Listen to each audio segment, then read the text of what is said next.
Assalamualaikum semua. Kembali lagi kepada saya Muhammad Ihsan Hafiz. Dalam episod kita kali ini adalah episod 3. Hari ini saya nak berkongsi tentang cabaran paling yang saya alami sebagai seorang rider penghantar makanan.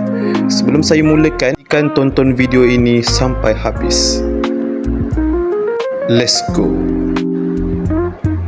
Okey, sekarang saya akan bercerita tentang cabaran yang dihadapi oleh seorang rider, yang bermaksud apakah situasi yang dihadapi oleh rider-rider sebenar. Kita tengok rider semua ni bawa motor biasa je, tak ada apa-apa yang berlaku, tak perlu fikir kepala, tak kerja pun sendiri, tak ada siapa yang boleh suruh, majikan pun tak boleh suruh.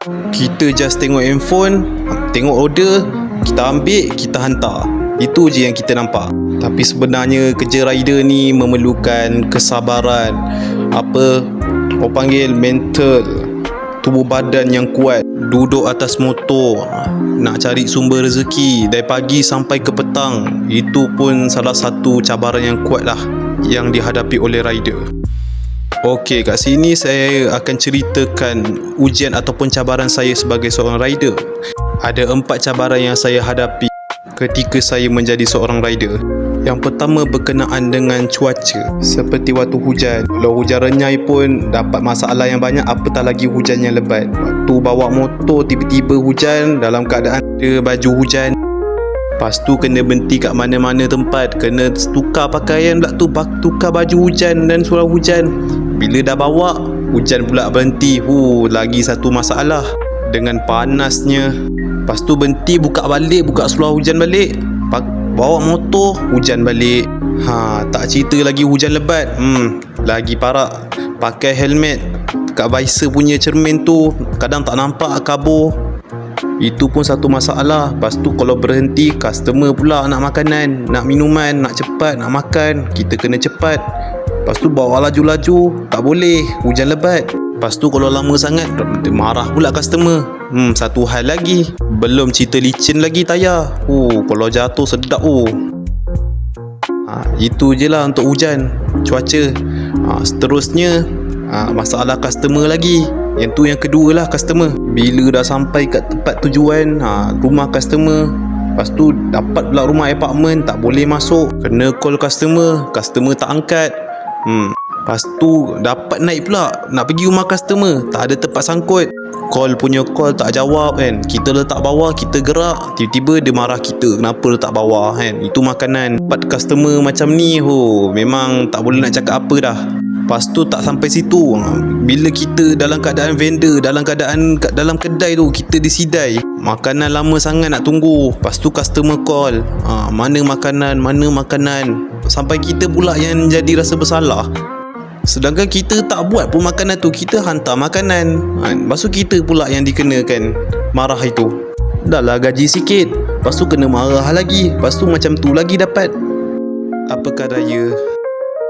Lepas tu dapat duit cash, itu pun satu masalah yang sangat sulit untuk dihadapi oleh rider. Dapat duit cash daripada customer, itu pun salah satu perkara yang sangat macam mana tak boleh terima kita sebagai seorang rider. Lagi-lagi kerja sebagai foodpanda, yang mana dapat duit cash daripada customer tu macam tu lah, dapat banyak, RM100 dalam bentuk RM1. Lepas tu nak kena masuk bank, nak kena transfer dekat panda tu pula. Lepas tu bila dapat cash, lepas tu customer pula tak keluar, dia nak bayar, kita call tak angkat. Itu pun satu hal, nak kena tunggu, dah bazir masa. Dengan nilai fare yang kita dapat pun bukan banyak pun. Nak bandingkan kerja dengan orang dengan kerja macam ni, rasanya kerja dengan orang lagi bagus.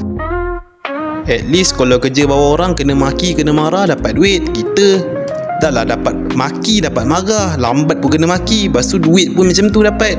Memang berat kerja sebagai rider ni. Senang cerita, ada hari dapat banyak, ada hari dapat sikit, ada hari dapat maki, ada hari dapat dapat sidai. Macam tu lah kerja rider.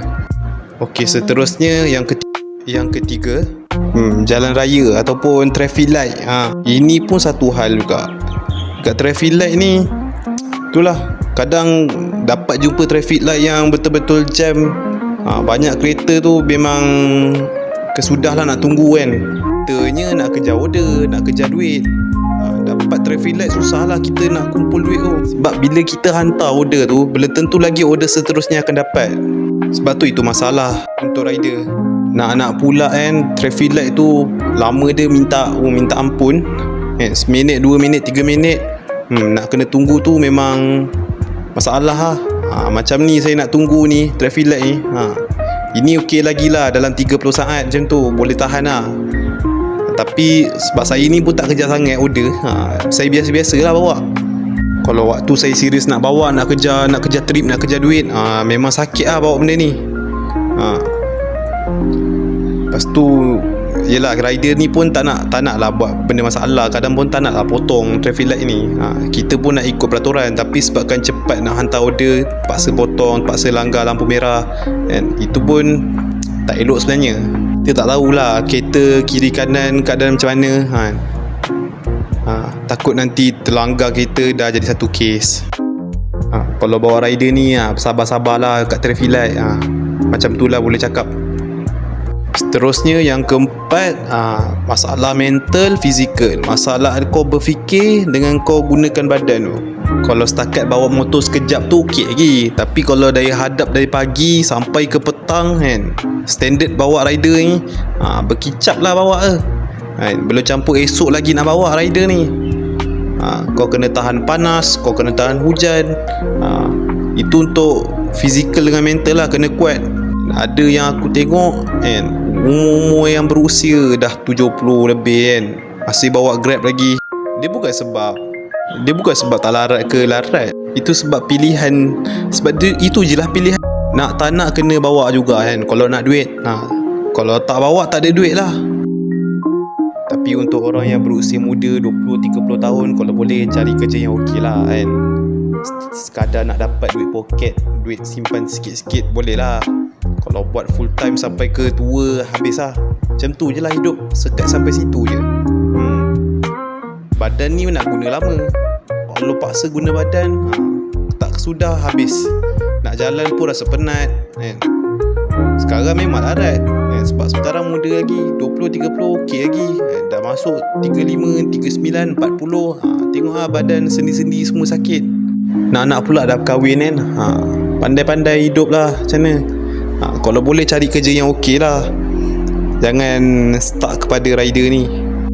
Tapi kalau kita guna yang baik kan, rider ni kita buat untuk income lebih, income simpanan kita. Kalau kita ada kerja tetap, kita nak buat kerja yang kedua ni, kerja rider sebagai kerja untuk income kita sendiri. Nak guna, nak beli barang, makanan, buat duit poket. Kerja pertama kerja dengan orang kan, kerja sendiri ke apa kan, kerja berniaga untuk bayar segala komitmen yang ada. Kerja kedua ni boleh buat duit poket. At least tak adalah beban sangat kepala nak fikir. Sampai situ je lah boleh cerita 4 cabaran yang saya hadapi. Semoga video ni bermanfaat lah untuk semua kan. Yang mana menonton tu, kalau ada tersalah dalam perkataan saya, boleh tegur lah dekat ruangan komen. Itu saja untuk episod kali ni. Untuk episod akan datang yang keempat, mungkin akan ambil masa sikit untuk saya bagi idea nak cakap. Apa-apa pun, kerja ni pun tak adalah buruk sangat, tapi jangan berlebih-lebih sangat. Buat sekadar yang itu saja, buat sekadar untuk part time saja. Boleh? Kalau boleh, tolong subscribe channel ini. Dan semoga semua sihat.